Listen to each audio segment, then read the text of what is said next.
Welcome back, everybody, to How to Become a Freelancer in 30 Days. This is Anthony Chatfield, and today we're going to be talking about how to start bidding on freelance work for the first time. The goal being to start the process of getting your name out there, of seeing what kinds of projects are available, and hopefully landing your first project. All right, so the goals today, what I want you to take away from this. I want to talk about how to bid on freelance projects on sites like Elance, and we'll use Elance in particular, but there are a lot of sites that are like this. I want you to get comfortable selling your expertise, and I want you to create a formula or a format you can quickly replicate in your bids. This is not going to be something you copy-paste, but it's going to be something you'll be able to write quickly because you've done something similar many, many times before. And then ideally, after doing all of this, we will find the project that kicks off your freelance career. All right, so from the beginning, how to write killer bids. A lot of rules here, a lot of things to keep in mind, but here are a few of the most important. First, don't use a form bid. This basically means something that you would copy and paste. Think of your cover letter when you're applying for a job you really want. You don't want to use a blanket cover letter where you talk about your skills and don't actually talk about the job to which you're applying. So you want to be as specific as possible. You want to show your expertise, don't describe it. So talk about specific projects you've done. Attach samples. Always, always, always attach samples. Don't direct somebody to your portfolio. Send them direct samples that are applicable to the job you're talking about. If you don't have any, I'll show you tomorrow and the next day how to start creating those. Personalize your bid as much as possible. So talk about their company, show that you've done your research, talk about how you are a good fit for what they are looking for. Basically, you want to make sure they understand you read this and they can tell immediately that it's just not somebody going through and copy pasting the same bid over and over and over again. The more personalized it is, the more you'll resonate with that person and the easier it is to pick up that job. You want to provide a detailed rate and time frame for delivery. Elance gives you a place where you can put in your earnings and the turnaround time, but I also like to include a more detailed breakdown within the bid itself. So tell them how much time you need to complete the project, how much money you need to make while working on the project, and any other details such as how many you can do per week, what your availability is, whether you'll work on the weekend. Basically break down for them exactly how you'll approach this job, how much will get done and by when, and what you're going to charge for that. And then finally, always provide standalone samples to back your claims. Again, this is super, super important. It's one of the few things that people use as an automatic no. I can tell you when I post projects to Elance, if they don't include a sample, I immediately delete it because I don't want to go digging. It's a sign that they're serious. All right, so now let's start bidding on some projects.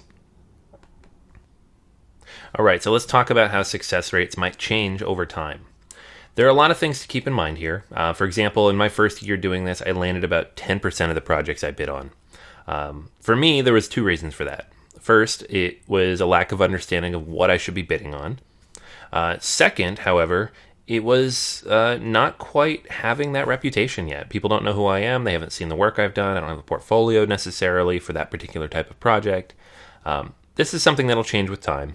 So I wouldn't expect a high return rate on your bids right away. But keep in mind that there's always someone out there looking for someone like you. The volume is so high that you'll be able to crack through no matter what particular barrier might be in the way for a lot of those projects. By year 2, I had tripled my win rate and was getting about 35% of those projects. People knew who I was. I had good feedback. I had not raised my rates very much, and I was getting a lot of projects. By the last year of freelancing, which was year 4 in comparison, I was only getting 15% of my projects, but I was charging about 4 times more than I had when I started, and my repeat client rate was about half. So the result of which being I made a lot more money, had to do a lot less bidding, and had a lot more projects just coming my way without actually having to do anything for them. All right, so when it comes time to actually bidding, 5 things you need to avoid doing. First off, don't copy paste an old bid, even if it's one that won you a project. There's no general way to win a project. It's all specific to that client and that project. So copying and pasting another one will have no impact on the current one. Don't ask for a cost range before providing your bid, Be confident in what you charge and be willing to tell them what it is. If you leave it not provided or ask them to give a range of their budget, they'll probably ignore it. Now, some companies have a budget, and asking that is fair, but most of the time they don't. If they haven't written it, they don't have a specific number in mind. All right. Don't apologize for a lack of experience or industry knowledge. It's good to admit it if they ask you, but always show what you do know. Be positive. Always think positively about what you are good at. Talk about what you have done for people, what the results of those actions were. If you wrote a blog post that got 1,000 views or 1,000 shares, tell them that, even if it has nothing to do with this particular project. That kind of proof is what's going to make them want to hire you. All right. Proofread your bids many times over. Even a small typo, especially if you're in the writing category, will lose you that project almost immediately. And then don't bid outside of your areas of expertise, at least to start. Start in the areas you know, build up a reputation there, and then grow from there. A couple things to keep in mind here. First off, in the general categories, Elance is going to charge you more money if you want to bid on different types of projects. So if you are a designer and a developer and a writer, first off, good on you, because that's hard to do. Second off, that's 3 separate categories on Elance, and you're going to get charged for 2 of those. The first one being free. So pick one you're have the most strength in, and focus all of your energies there first, because that's where you're going to get the most results. All right.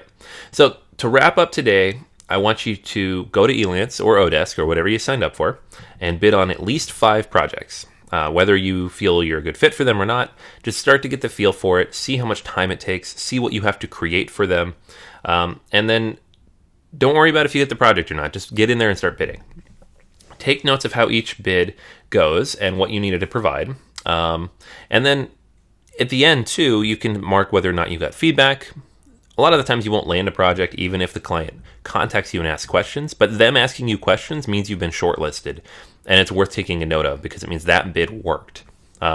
Losing a project doesn't mean you had a bad bid. It just means someone else had a better bid.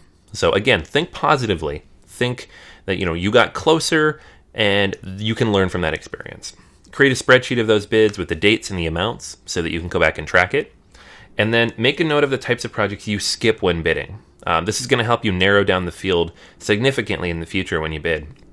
You can filter those search results and remove things like hourly projects, anything that's outside the country, anything that's been on the site for more than a week, anything with a budget below a certain amount.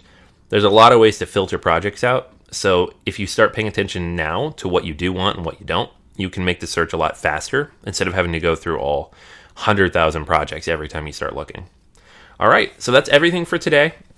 I want you to complete each of these actions, and we'll be back tomorrow.